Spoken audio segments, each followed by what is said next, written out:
que de una u otra manera, tiene mucha relación cuando ustedes llevan cirugía, antes, o cirugía 1, etcétera. Han visto que la cirugía se divide en prequirúrgico, quirúrgico y el postquirúrgico. La anestesia, de la misma manera.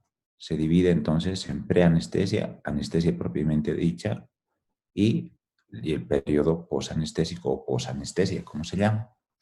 Entonces, antes de que un paciente sea intervenido anestesiológicamente, hay que hacer la valoración preanestésica. Otros la llaman como consulta anestésica. Obvio,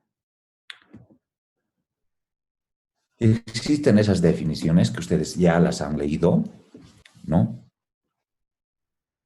Pero para que entendamos, no podemos dar anestesia a ningún paciente, por más que se trate de una urgencia o una emergencia.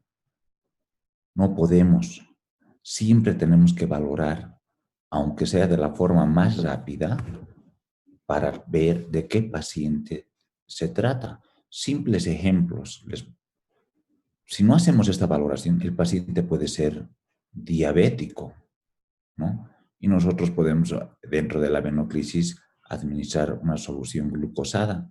En vez de un bien, le vamos a hacer un daño. Y por una serie de situaciones, o sea, como les decía, por ahí una paciente obstétrica llega de urgencia y si no valoró a la paciente, tiene trastornos de la coagulación porque la paciente tiene alguna valvulopatía y está anticoagulada, o toma simplemente ácido acetil salicílico, lo cual me puede contraindicar hacer mi punción de la que hemos hablado recién. Entonces nos puede hacer hematomas, como hemos visto, y los hematomas se pueden abscedar. Y por toda la situación siempre tenemos que valorar. Yo siempre les digo, el ser humano es ser humano, ¿no? No es un corderito que podemos estar experimentando. Por ello es importante hacer la consulta anestésica. La mayoría de las cirugías, o sea, se realizan de forma programada. Pero saben ustedes que yo, por ejemplo, hasta hace 2 años hacía mucha programada, pero ahora en el Jaime Mendoza yo me he constituido en anestesiólogo de emergencias. Entonces, pero aún así debemos valorar, porque ya van a ver que dentro de los objetivos, el objetivo central es que cuando uno hace una buena valoración preanestésica, sabes que de qué paciente se trata, qué enfermedades puede estar cursando el paciente, qué alergias, etcétera. Y entonces elige hasta una buena técnica anestésica y los medicamentos anestésicos adecuados.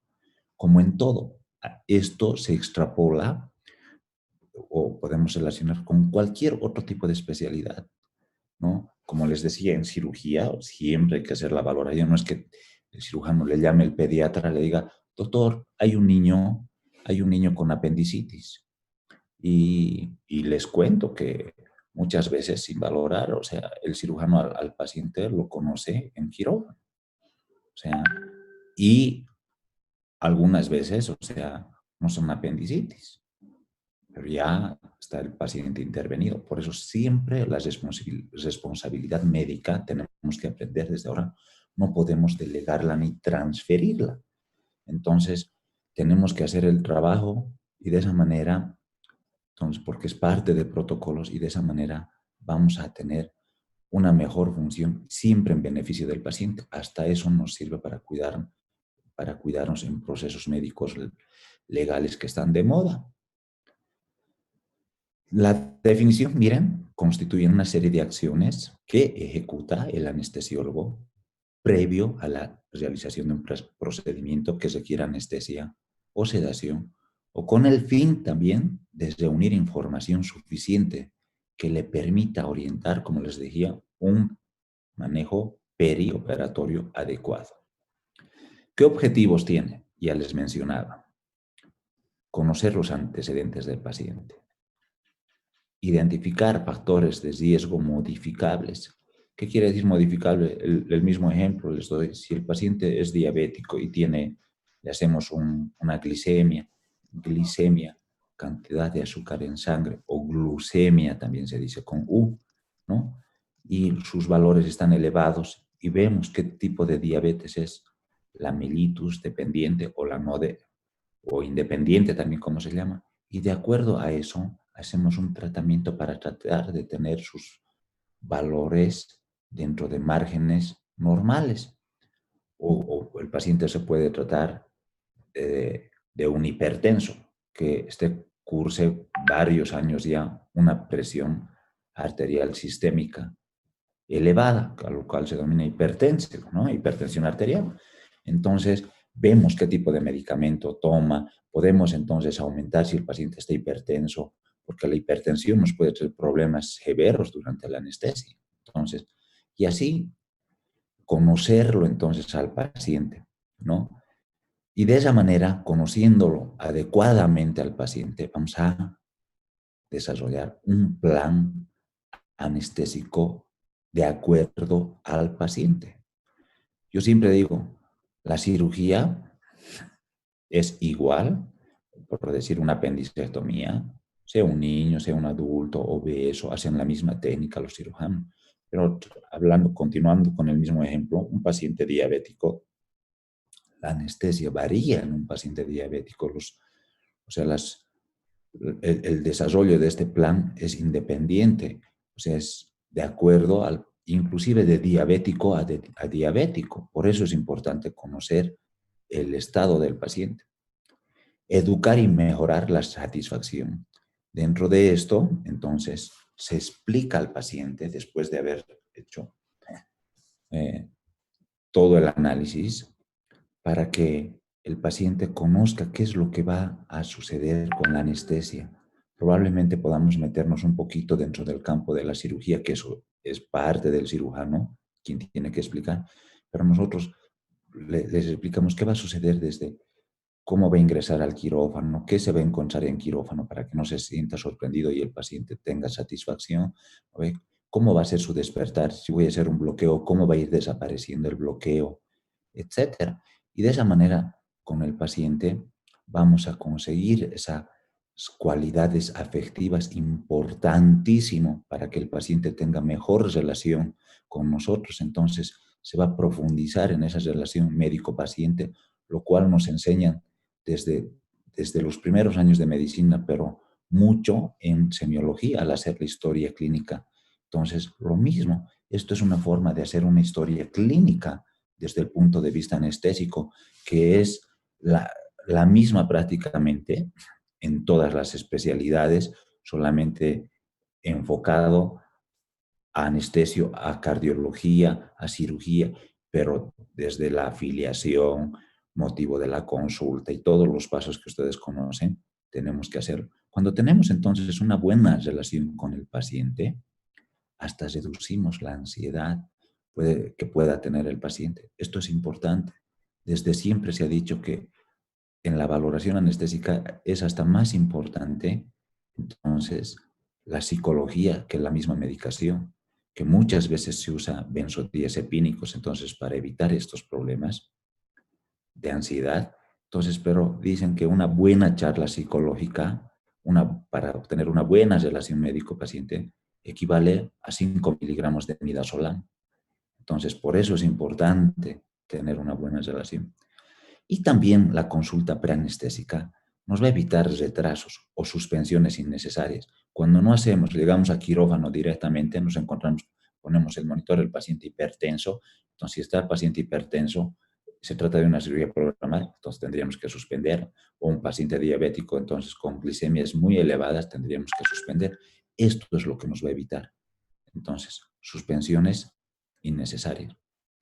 También, si es necesario, de acuerdo al paciente, podemos hacer interconsultas con otras especialidades. Saben que medicina es así. Hay que por el paciente se tiene que trabajar en equipo, un trabajo interdisciplinario. Entonces, con varias especialidades, si es necesario. Y dentro de los exámenes de laboratorio, ya no es como antes que se pedía laboratorios de todo. No se debe solicitar exámenes de rutina, a eso se refiere, sino ejemplo, estoy valorando a mi paciente la parte de coagulación, ¿no? Preguntan si con el cepillado de dientes sangra fácil, si tiene petequias en la parte del región anterior del tórax, etcétera. Entonces ustedes ya sospechan, ¿no? El paciente dice, sí, sangro fácil. Entonces, en ese caso, bueno, pues pediré un coagulograma, ¿no? Un coagulograma. Si tengo un paciente de 50 años que tiene, o 60 años, que tiene antecedentes de trabajar en la mina o antecedentes de tener índice de tabaquismo uh, con un buen número de cigarros al día, entonces pediré pues una radiografía. Pero si yo tengo un paciente sano, ¿no? Joven, que no fuma, ¿sí? Hacer una radiografía de forma rutinaria, ¿no, chicos? Para eso somos médicos, entonces tenemos que aplicar todo lo que nos enseñan en semiología, etcétera, y, y de acuerdo al paciente pedir entonces el examen de rutina. Así, por ejemplo, también dentro de los objetivos está la obtención del consentimiento informado. Esto también les enseñan en semiología, reiteramos. No podemos hacer ningún procedimiento anestésico, no solo anestésico, en cirugía, neurocirugía, en cardiología, etcétera. Tal vez soy exagerado, ni colocar una sonda nasogástrica si no le explicamos al paciente qué le estamos haciendo, para qué sirve, inclusive qué posibilidad de complicaciones hay. Al colocar una sonda nasogástrica podemos tener complicaciones, desde el sangrado de nariz, lo cual se conoce como epistaxis, conocen ustedes. Entonces, podemos causarle transitoriamente trastornos en la respiración. Hay que explicarle. Entonces, el paciente nos tiene que dar su autorización. Entonces, y miren, anestesia imposible. Cuando hablábamos de anestesia epidural, anestesia raquidia, decíamos que estaba dentro de las contraindicaciones absolutas, es cuando el paciente no quiere, no nos da este consentimiento informado. Y cuando hacemos cualquier otro procedimiento, entonces hay que explicarle de qué se va a tratar, qué es lo que le vamos a hacer, qué le va a suceder, ¿no? Y sobre todo, qué posibilidad de complicaciones se puede tener, desde leves, medianas, mayores, inclusive hasta las más graves.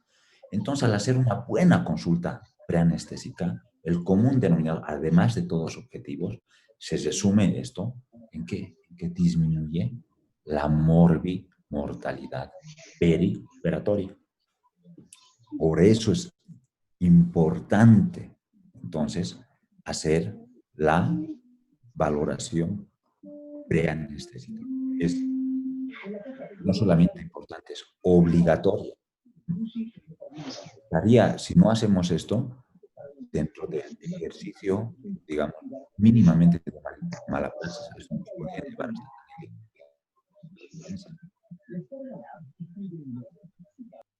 como ya les daba los ejemplos, ¿no? El riesgo quirúrgico es la probabilidad de que aparezcan resultados adversos como consecuencia de la situación creada por una operación. Eso ya lo saben desde cirugía. Estamos reiterando esas definiciones.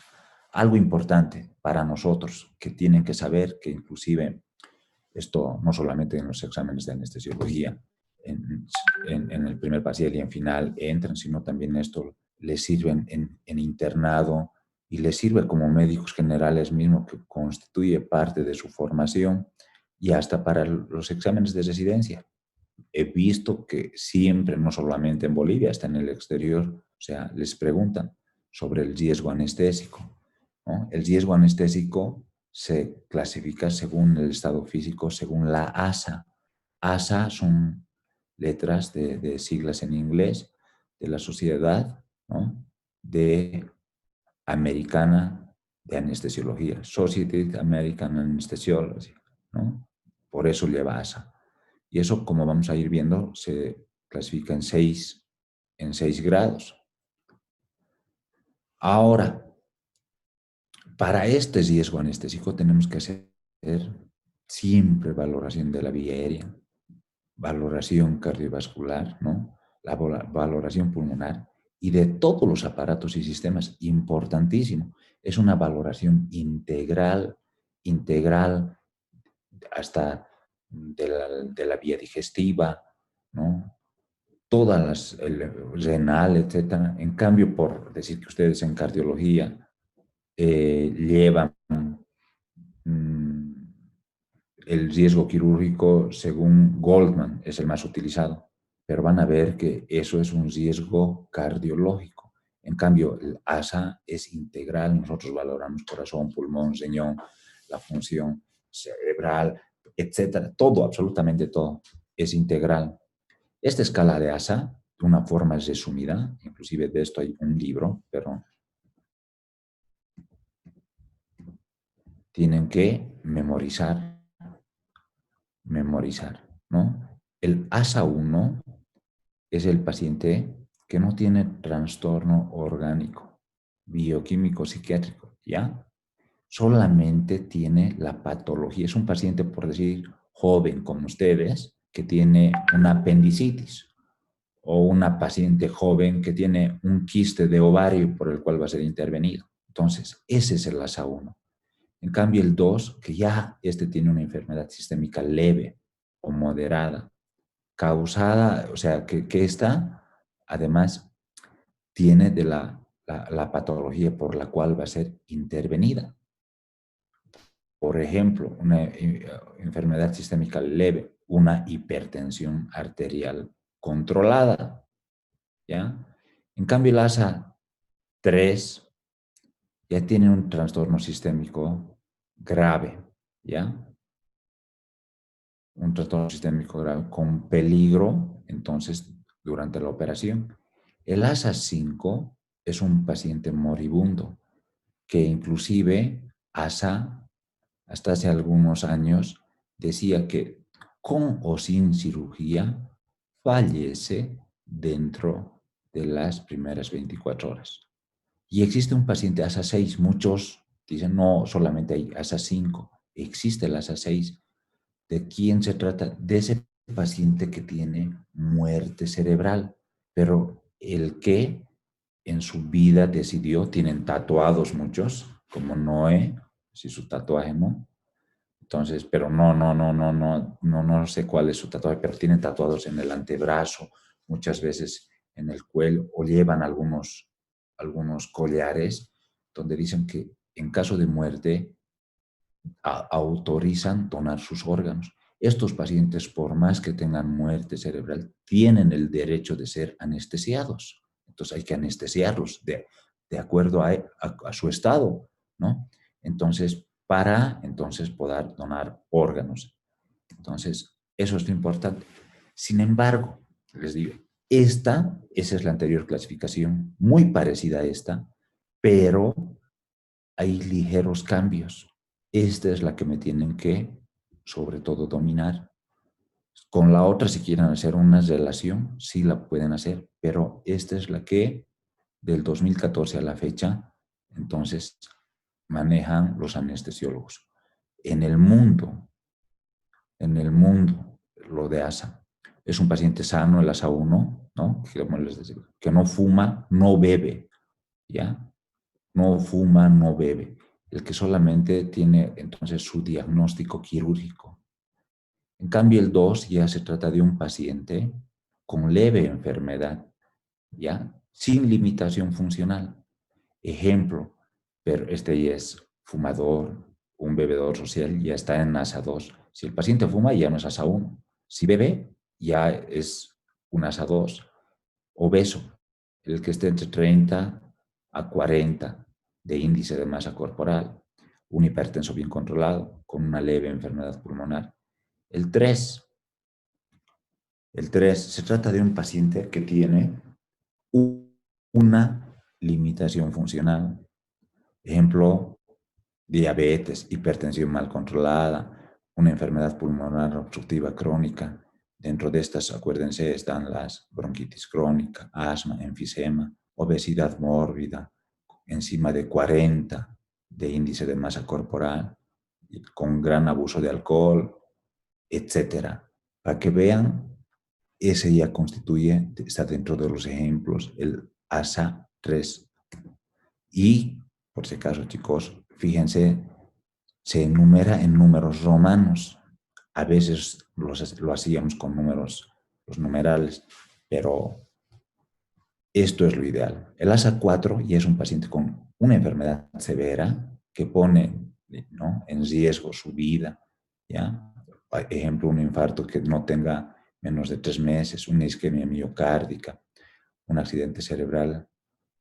Cuando el paciente tiene alguna alteración, entonces, en la fracción de eyección en el corazón, una disfunción valvular severa, una insuficiencia renal avanzada, sin diálisis, etcétera, ¿ya? Entonces, ese constituye el ASA 4. El 5, como les decía, antes el ASA 5, como les decía, mencionaba este capítulo que con o sin cirugía se muere dentro de 24 horas, lo cual muchas veces, con honestidad, les digo, o sea, hasta nos negábamos, podría decir, para hacer a este tipo de pacientes. Hoy en día no se puede negar a ningún tipo de paciente de clase 5, por más que sea un paciente moribundo, ¿ya? Pero su sobrevida depende de la cirugía, ya no está enmarcado en eso, que con o sin cirugía se va a morir en las 24 horas. Por ejemplo, un aneurisma aórtico que tenga, ya sea torácico o abdominal, que se haya roto, una hemorragia cerebral, ¿no?, un traumatismo cerebro, un traumatismo severo, un politraumatismo, que sabemos que tiene muy pocas posibilidades, pero somos médicos, ¿no? Siempre digo yo, en el túnel oscuro, si bien está encendida una pequeña luz, aunque sea de velita, hay que agotarla, hay que agotarla. Y si en el camino, intentando salvar la vida del paciente, sabemos que este tiene altísima posibilidad de que se va a morir, hay que tener el consentimiento informado, hablar con la familia, decirles que ese es lo más probable, 99 veces a uno, hablando de un 100%, pero que queremos agotar ese 1%, que es nuestra por responsabilidad médica y con el paciente. Entonces, y bueno, cuando la familia entiende, entonces no surgen problemas, pero hay que ser claros porque a veces hay familias complicadísimas, sobre todo ejercer hoy en día la medicina es muy difícil porque creen que a todo es negligencia.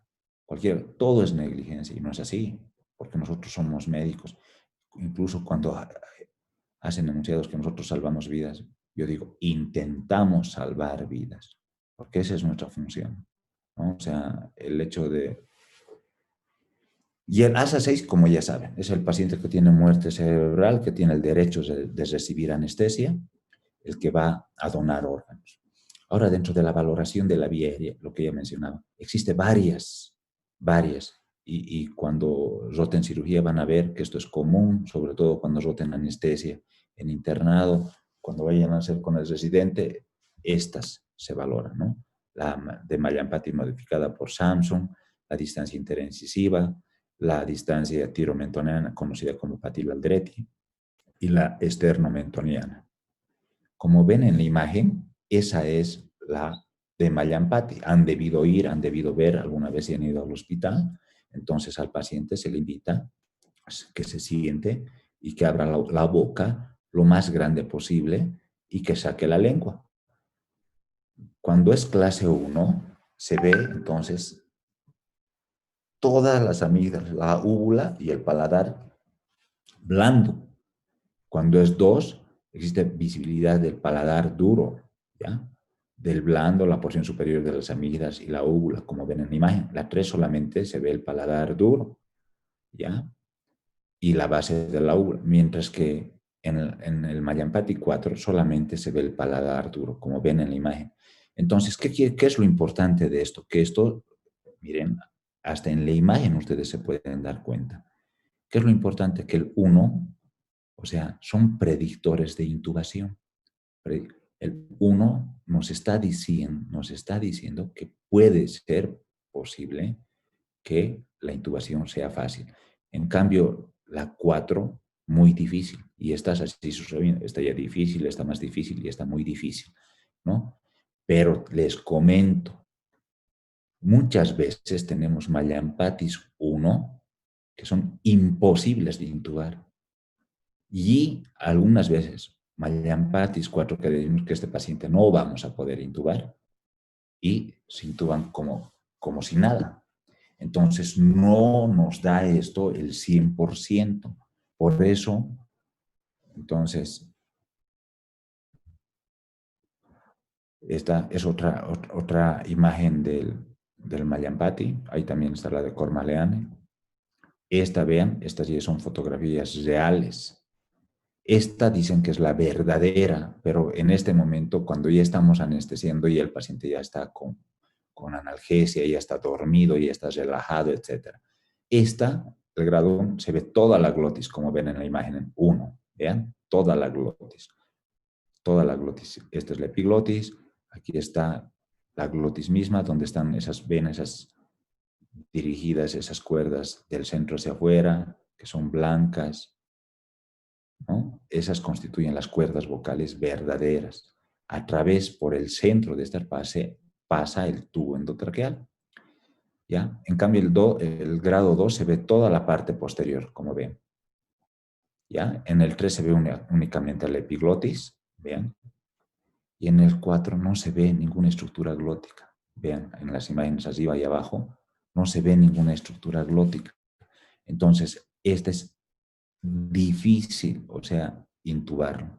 Hasta se necesita para esto otras técnicas para intubar. Mientras la distancia interincisiva, vean como en la imagen así, nosotros lo hacemos con reglitas, porque ya tenemos experiencia y ya sabemos cuánto es para nosotros esto, etc. Pero lo importante de esta distancia entre diente y diente, entre interincisivos, es que cuando es más de 5 centímetros, uy, vamos a tener que entrar, chicos. Quería hacerlo más rápido, miren.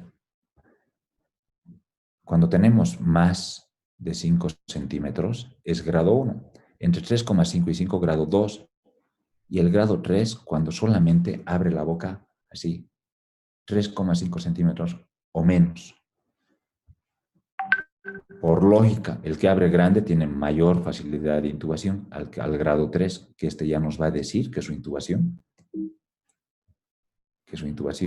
probablemente sea difícil. La distancia tiromentoniana, miren, del cartílago tiroides a la sínfisis del mentón. A la sínfisis del mentón. Esto se le invita al paciente a que hiperextienda y medimos. Clase 1, cuando es 13 centímetros o más, entre 12 y 13, grado 2, entre 11 y 12, grado 3, y cuando es menos de 11, grado 4. Lo mismo, este nos va a decir que su intubación probablemente sea fácil y el grado 4 probablemente sea muy difícil, ¿no?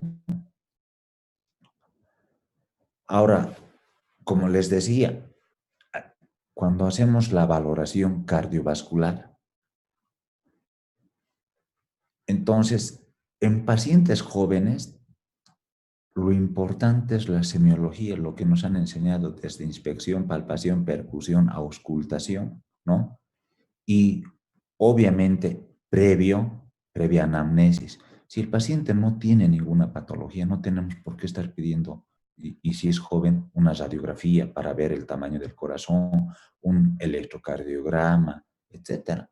Una auscultación adecuada, poner el fonendoscopio en todos los focos que ustedes conocen, entonces para auscultar los diferentes focos de los ruidos cardíacos, y de acuerdo a ello, pedimos o no. El examen de rutina no es a todos pedir electrocardiogramas, radiografía de tórax, ecocardiografía del corazón. Imagínense, cuando hacemos también la evaluación pulmonar, obviamente, si existe una patología pulmonar preexistente, entonces tenemos que seguir profundizando entonces en nuestra valoración, y entonces, si el caso amerita, pedir una radiografía, una tomografía, una espirometría, etcétera, ¿no? Si el paciente entonces presenta dificultades respiratorias, tos, esputo, si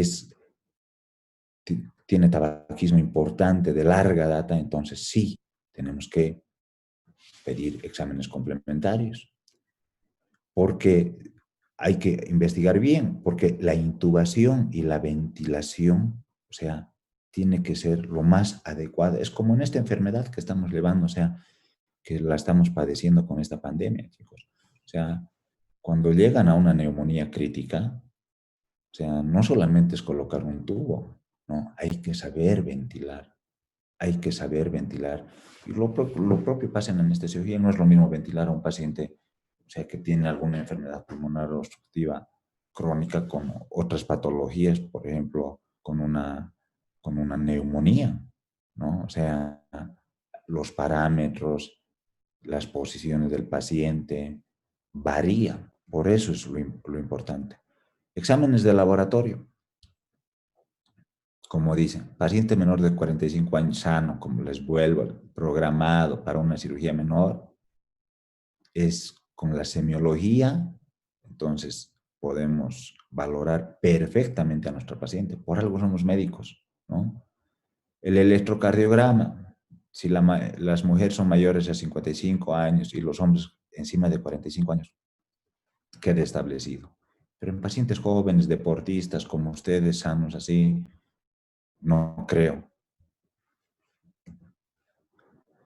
Radiografía de tórax, como les decía, si hay sospecha clínica, los tiempos de coagulación, si tenemos en sospecha clínica que pueden estar prolongados, etcétera. Ahora, esto van a ver, sean médicos generales, hagan la especialidad que hagan, de una u otra manera van a estar relacionadas.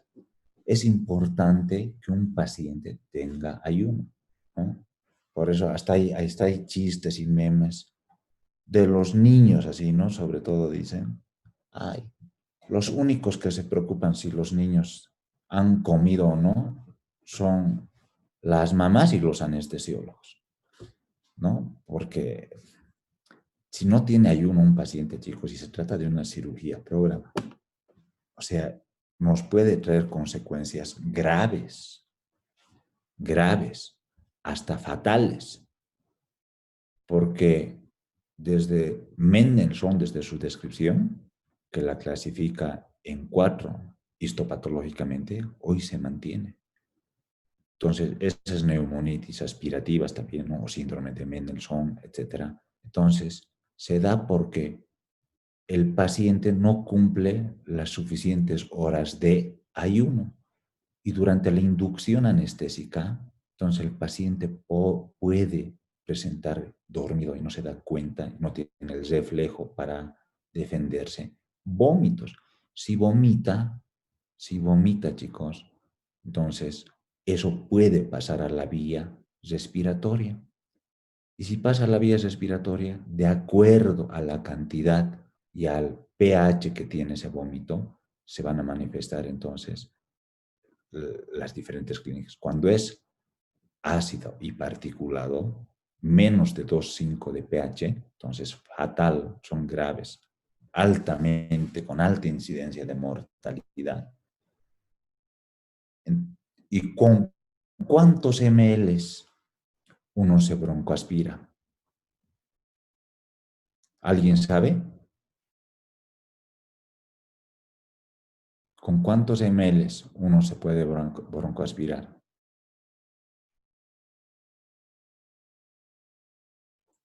Nunca se olviden. 0,4 ml por kilo de peso. Si nuestro paciente, ejemplo que siempre nos tomamos en la facultad y nos enseñan y enseñamos, pesa 70 kilos, 0,4 por 70, 28 ml, 28 ml, o sea, poco, ¿no? 28 ml es nada.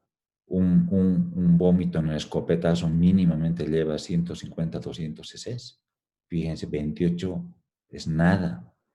Entonces, si es un paciente, por decir que tiene como diagnóstico un abdomen agudo oclusivo por vólvulo, que es vólvulo, saben que es la torsión sobre su propio eje del intestino, ¿no?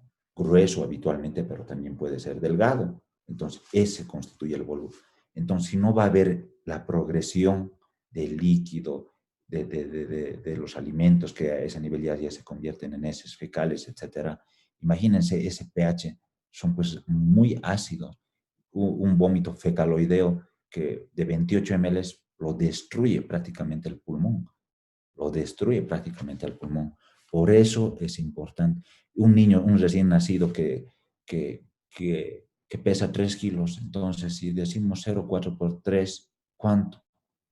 1,2 es su dosis. Con 1,2 ya está broncoaspirado. 1 ml con 2, dense cuenta, chicos. Por eso es importante aprender en esto, ¿no?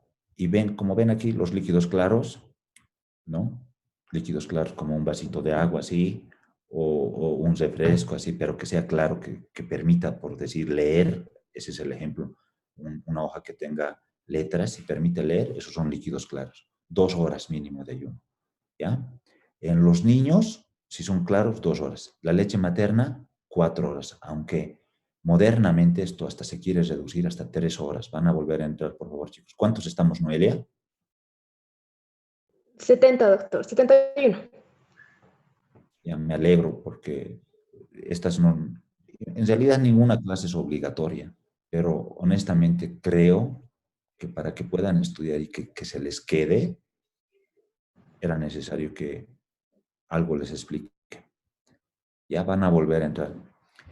Y cuando es de fórmula, esas leches, la morinaga, NAM, etcétera, entonces 6 horas, porque estas son, entonces, diríamos, de mayor concentración que la leche materna. Esa es la diferencia, chicos. Cuando es la leche no humana, 6 horas. Comida sólida, suave. Ejemplos, hagamos, por ejemplo, una arroz a la valenciana.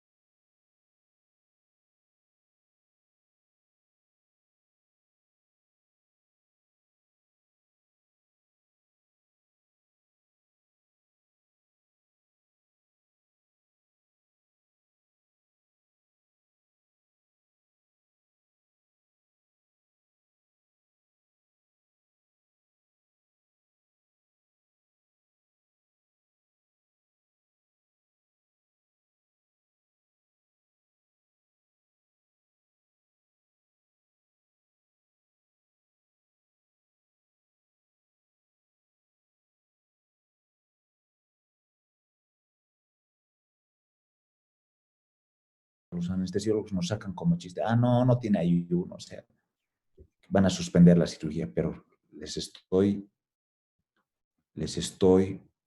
manifestando, fundamentando las razones. Hasta una paciente embarazada, que se le va a hacer una anestesia que hemos dicho de una forma, digamos, si no tiene hemorragias del tercer trimestre o alguna contraindicación, la de elección constituye la anestesia subaracnoidea. Entonces decimos, no, cometemos ese error hasta siendo médicos. No, pues esa anestesia de la espaldita, esa que la bloquea la mitad del cuerpo, pero hemos estudiado, hemos visto que la anestesia subaracnoidea es abordaje del sistema nervioso central, que tiene sus implicancias, que estamos bloqueando al sistema nervioso autónomo, cuál de esto al sistema nervioso simpático, que nos puede traer problemas y problemas fatales si nosotros no sabemos la teoría. En cambio, ustedes, si ya saben, les he dicho, fácilmente pueden hacer porque técnicamente es sencilla, pero hay que conocer. Porque si no, sin ni anatomía repasamos, hasta podemos pinchar a nivel torácico y estamos lesionando la médula espinal irreversiblemente. Por eso es el ayuno importante. Entonces, hasta en esta paciente embarazada, el útero grávido tiene que tener, si la cesárea es programada, entonces, de acuerdo a lo que ha comido. Vean, cuando es sólida, un lomo, podríamos decir, 6 horas, pero cuando es muy grasosa, tiene ya en esto un bife chorizo, así donde existe, dicen hasta 8 horas. Hasta la mujer embarazada a la que se le va a hacer anestesia subaracnoidea. Mucho más cuidado, porque la embarazada es de alto cuidado por su útero grávido. Todo la naturaleza 10 veces crecida del útero, va a empujar hacia arriba.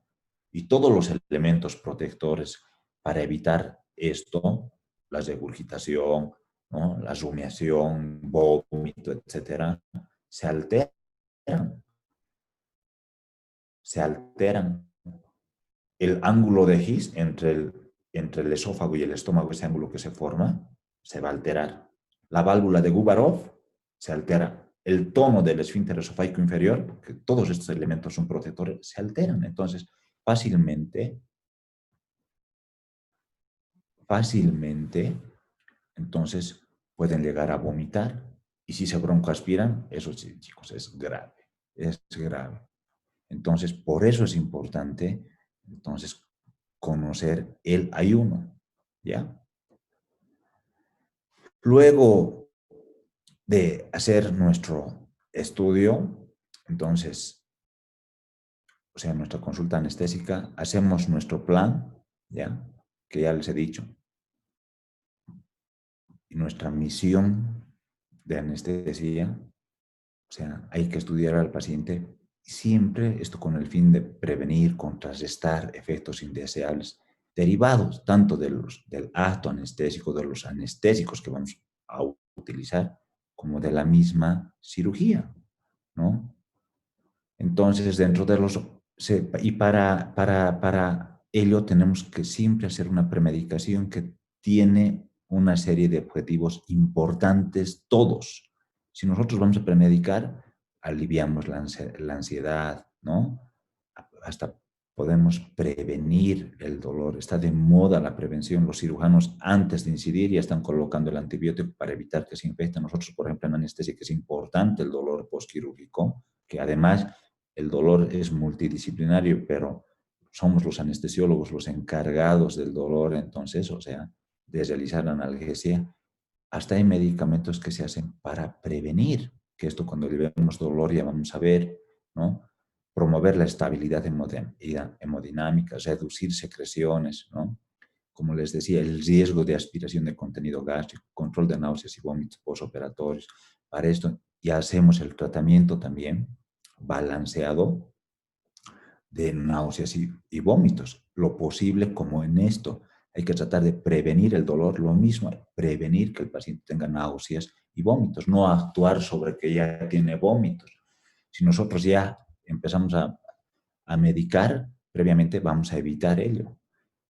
Si el paciente, ¿qué pasa? Dicen, ¿no? Si el paciente hay una apendicitis urgente o un paciente que se ha accidentado en moto y que el familiar llega y dice que acababa de almorzar, estaba yendo. Entonces, hay técnicas de inducción anestésica para evitar esto.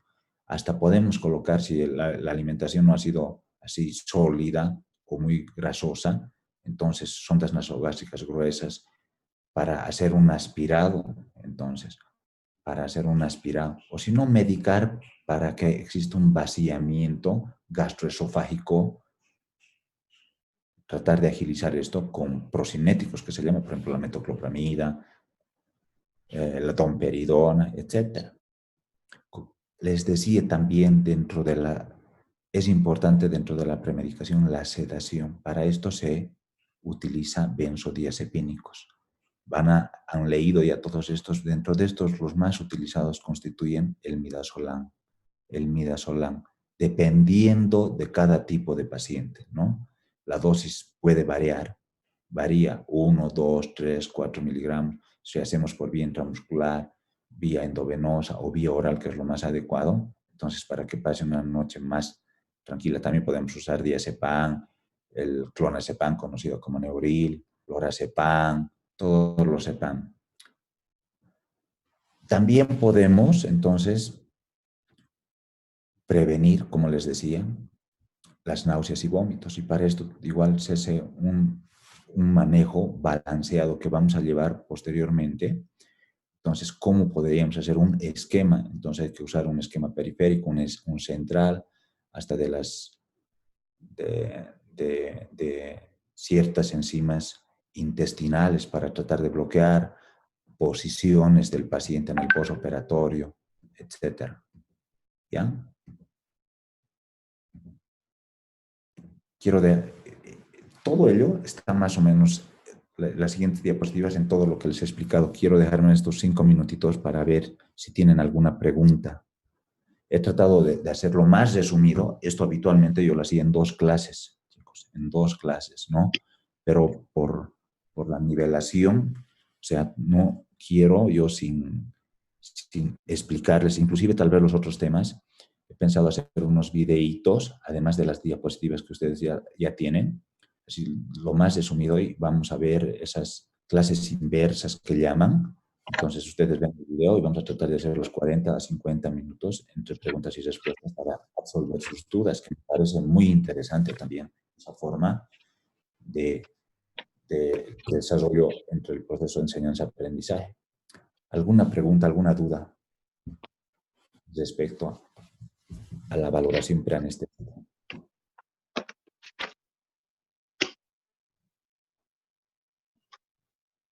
¿Todo está claro, chicos? Si estaría claro, me alegraría mucho. Pero de verdad que es importante esto, ¿no? Como han visto, esto es semiología, esto es hacer una historia clínica desde el punto de vista anestésico. Importante. Hay detalles que obviamente que les voy a preguntar a ASA, ¿no? Pero siempre les pregunto de una forma bonita, así, donde yo me doy cuenta que sí saben. No les voy a preguntar qué es un ASA 3, ¿no? Les daré un ejemplo y de alguna patología como la que les he explicado, a qué ASA corresponde, o etcétera, algo así, pero buscando siempre que ustedes conozcan. Les preguntaré siempre de ayuno, ¿no? De valoración de vía aérea, de intubación, de los predictores de intubación, de cualquiera de las escalas mencionadas. Doctor, ¿será que puedes repetir la escala interincisiva? He tenido un problema con mis diapos y no he podido ver lo que estaba explicando. Ya. La interincisiva, como dice su nombre, es entre incisivo superior e inferior. Entonces, con una reglita en lo posible, por eso he puesto así, hasta esto usan, por ejemplo, los carpinteros, así. Miren. Entonces, tiene que medir para que nos prediga una intubación fácil, igual o mayor a 5 centímetros. Antes, inclusive, se decía 6 centímetros, por eso se decía cada dedo mide 2 centímetros. Entonces, habitualmente en forma general, pero de ustedes, las mujercitas, por ejemplo, deben medir 1,5 o menos.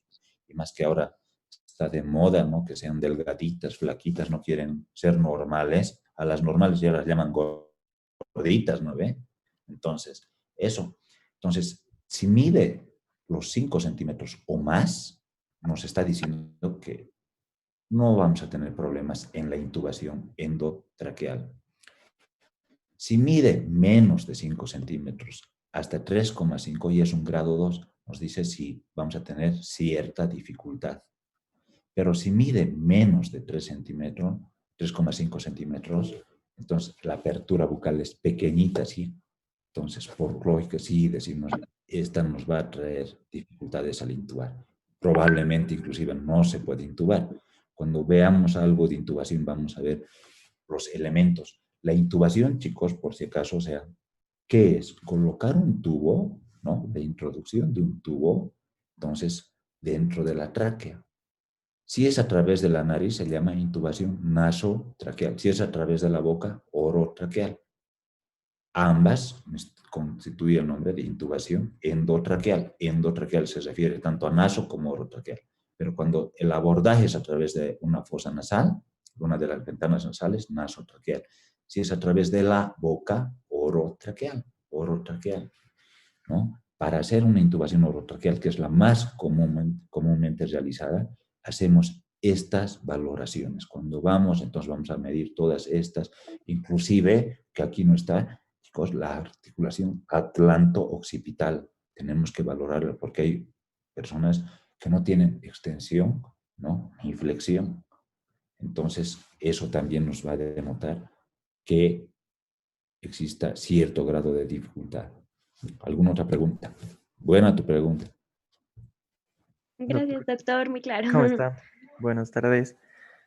Disculpe, Como usted mencionaba, en lo que es la clasificación de Goldman, se toma más en cuenta lo que es valoración cardíaca, ¿no? Electrocardiograma y demás, pero igual se toma en cuenta lo que es el tipo de cirugía que se va a realizar, ¿no? Si es programado, si es de suma urgencia.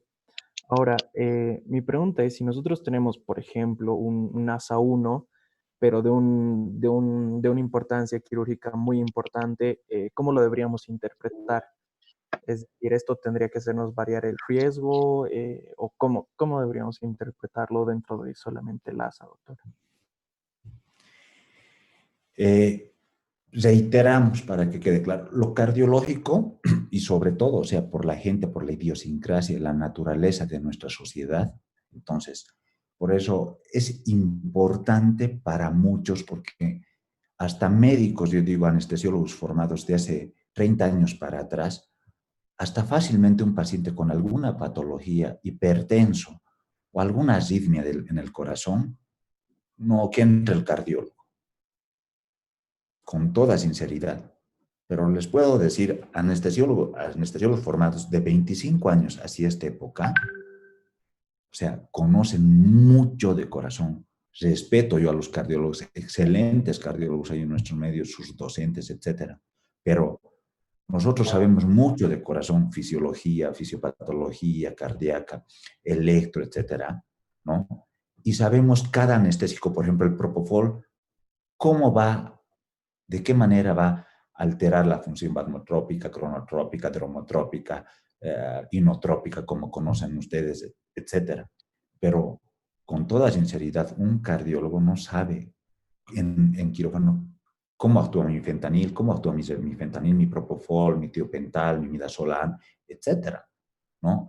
Y no estoy, al contrario, son grandes ellos, o sea, especialistas, pero por ello, digamos, es que la valoración se ha hecho, digamos, antes era de rutina la cardiológica, ¿no? O sea, y hasta podría decir que ellos hasta daban el visto, bueno, sí se puede operar, no se puede operar.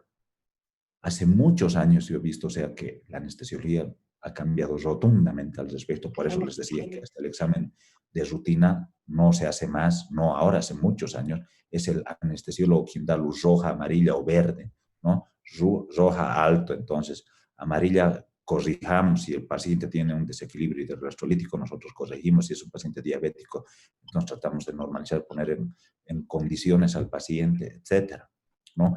Muchas veces, pero existen patologías complejas tampoco, ¿no? Que necesitamos de un análisis y tratamiento interdisciplinario, hacemos con varias especialidades, desde psiquiatría, lo que quieran, ¿no? Es así la medicina. Pero a tu pregunta más concreta, si el paciente tiene una cirugía importante y no tiene más que esa patología, inclusive, chicos, ni siquiera la edad está contemplada. Un paciente viejito de 70, 75 años, si solamente tiene la patología, un adenoma de próstata, pero tiene buena función cardíaca, respiratoria, etcétera, constituye un ASA 1 hasta hoy en día. Que yo digo, pero 75 años es como comparar un auto, no es lo mismo tener un auto 20, 25 años de antigüedad que 75 años. Sabemos que por naturaleza de la vida, de la vida, o sea, nacemos, crecemos, reproducimos y morimos, ¿no? Pero es así, así se debe clasificar. Esa es. Bien, doctor, gracias. No, con mucho gusto.